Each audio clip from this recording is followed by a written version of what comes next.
नमस्कार, मैं हूं आपके साथ अनुष्का और आप देख रहे हैं ARA6 न्यूज।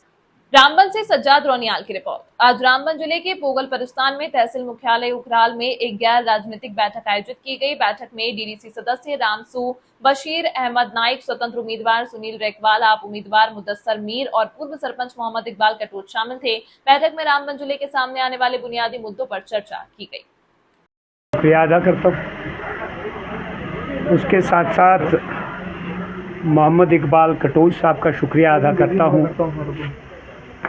एक दावत पर हम सारे लोग आए, मैं इन तमाम साथियों का शुक्रिया भी अदा करूँगा कि आपने और मेरे साथियों ने कहा, एक मिसाल है कि बच्चा रोए माँ दूध देती है।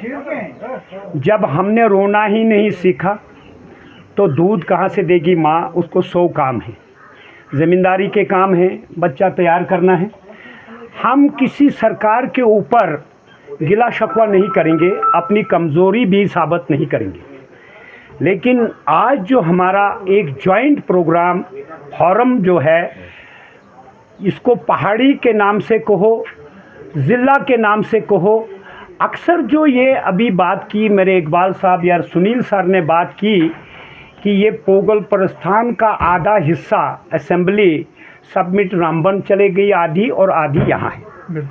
रहा सवाल कॉलेज या हमारी तहसील कम्प्लेक्स या हमारे रोडों की हालात या CRS का आपने मसला उठाया। अगर सरकार के साथ में हमने भी कंटेस्ट किया है 2008 में इलेक्शन असेंबली का CSR, तो ये गवर्नमेंट की एक फंड होती है लोगों के लिए, क्योंकि लोगों के मकान घिरते हैं, लोगों की ज़मीनें निकलती हैं, उसमें वो फंड्स आता है। चाहे वो अस्पताल में लगाओ, स्कूल में लगाओ, पानी की टंकी, ये सारा अभी तक हम किसके आगे रोएंगे। लिहाजा जो हमने अब ज्वाइंट करना है, सब लोगों को पोगल प्रस्थान नील खड़ी को जोड़कर एक असेंबली कॉन्स्टिट्यूंसी नहीं बनती है सुनील सर, तब तक ये आपका रूरल एरिया जो रामबन से 100 किलोमीटर 150 किलोमीटर की दूरी पर वाक़ा है, ये तब तक कोई भी लाभ नहीं ले सकते, सरकार कोई भी आए। कॉलेज के लिए हमारे बच्चे इस वक्त तड़पते हैं, या हमारे नायब तहसीलदार नहीं है, 10 जगहें हैं आपके पास खाली पड़ी हैं, BDO आपके 10 जगह नहीं है, आपके PMAY मकान के लिए लोग रो रहे हैं, आवाज़ प्लस के लिए रो रहे हैं, एक किस्त आई है दूसरी नहीं है। जब तक नहीं नौजवानों को इस चीज़ के लिए हम बेदार करेंगे तब तक कुछ नहीं होने वाला। अदा करता हूँ। उसके बाद ये जो यहाँ पे मीटिंग रखी हुई थी एक सीनियर सिटीजन के नाम से, हमारे जो इलाके के बहुत सारे मुद्दे हैं, जैसे कि गर्दई का रोड है, सरगवनी का रोड है, यहाँ उखड़ाल का कॉलेज है जिसके लिए जगह भी शायद रखी हुई है, लेकिन उसका काम नहीं लग पा रहा है पिछले 10 साल से। हमारे यही मुद्दे हैं कि जो ये इलाके का इंफ्रास्ट्रक्चर जो बनने जा रहा है, डेवलपमेंट होने जा रहा है, इस पे काम हो। और अगर हम इक़्तिदार में आते हैं, इंशाअल्लाह अगर हम जीत के आते हैं, तो हम इलाके कॉन्स्टिट्यूंसी बनिहाल, गोल बनिहाल और डिस्ट्रिक्ट रामबन के जो भी डिमांड्स होंगे उन पर हम काम करेंगे।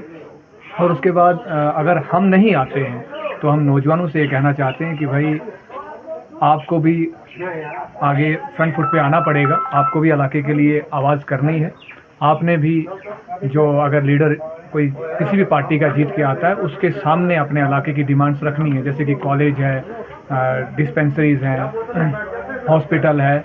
मेरे रामसू के अंदर आप जानते हैं तहसील है, वहाँ पे एक हॉस्पिटल है जो 75 साल से अभी तक अपग्रेड नहीं हुआ है, वो 2 बेड का हॉस्पिटल है। और बड़ा दुख होता है कि यहाँ नेशनल हाईवे पे कंपनियाँ काम कर रही हैं, जिसका CRC मुझे लगता है करोड़ों रुपए आ रहा है, उस फंड में से एक वहाँ पर छोटी सी डिस्पेंसरी नहीं दी जा रही है। और स्कूलों की हालात आप देखें तो कहीं ना कहीं जो एजुकेशन सिस्टम है वो सारा कहीं ना कहीं ठप हुआ पड़ा है, और हम उन चीज़ों पे काम करना चाहते हैं। और अभी जो पार्टी के कार्यकर्ता हैं या जो पार्टियों के लीडर हैं, वो मुझे लगता है कि पार्टी को उस जगह पे रखें जिस जगह पे वो पार्टी है, वो इलाके के लिए काम करें। बस हमारी यही आवाम से गुजारिश है, खासकर आवाम से, कि आपको आना पड़ेगा। नौजवान इलाके में इस वक्त काम करना चाहता है और इलाके की तरक्की के लिए लड़ना चाहता है।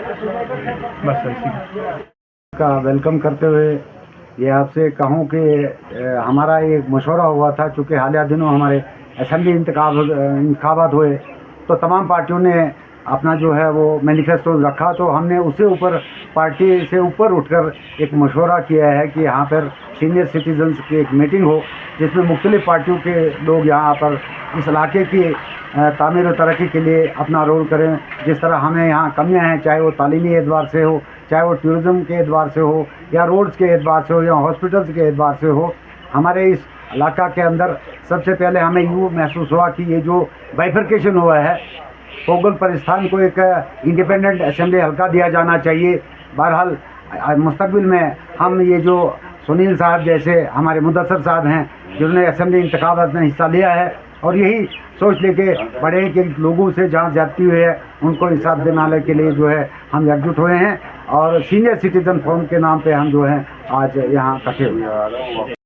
मैं शुक्रिया अदा करता हूँ जो सीनियर सिटीज़न फोरम के नाम से इनका एक फोरम बना है, जिन्होंने इस मीटिंग को आज अरेंज किया था और इन्हीं के इनविटेशन पे आज जो है मैं इस मीटिंग में आया हूँ और जानकर बहुत अच्छा लगा और खुशी भी हुई कि ये लोग जो है हमें इस मीटिंग में आने का जो मौका दे रहे हैं, अपनी आवाज़ रखने का मौका दे रहे हैं, उसके लिए तहे दिल से शुक्रिया इन सबका। देखिए, आज जो हमारा मीटिंग का जो मेन एजेंडा था वो था एक नॉन पॉलिटिकल बेस्ड एजेंडा था। अब सबको पता है कि पॉलिटिक्स जो है हो चुकी है, ठीक है, इलेक्शंस हो चुके हैं, इलेक्शन का दौर ख़त्म हो गया। अब हमारा यही एक हाथ जोड़ के रिक्वेस्ट है पूरी आवाम से, चाहे वो तहसील पोगल परिस्थान की हो या बाकी तहसील्स की हो, पूरे डिस्ट्रिक्ट रामबन की हो, सबसे हाथ जोड़ के यही निवेदन है कि भाई अब पॉलिटिक्स को आप एक साइड रखिए, अब आप अपने अपने इलाके के लिए आपको एकजुट होना पड़ेगा। तमाम महत्वपूर्ण खबरों के लिए देखते रहिए ARA 6 न्यूज़।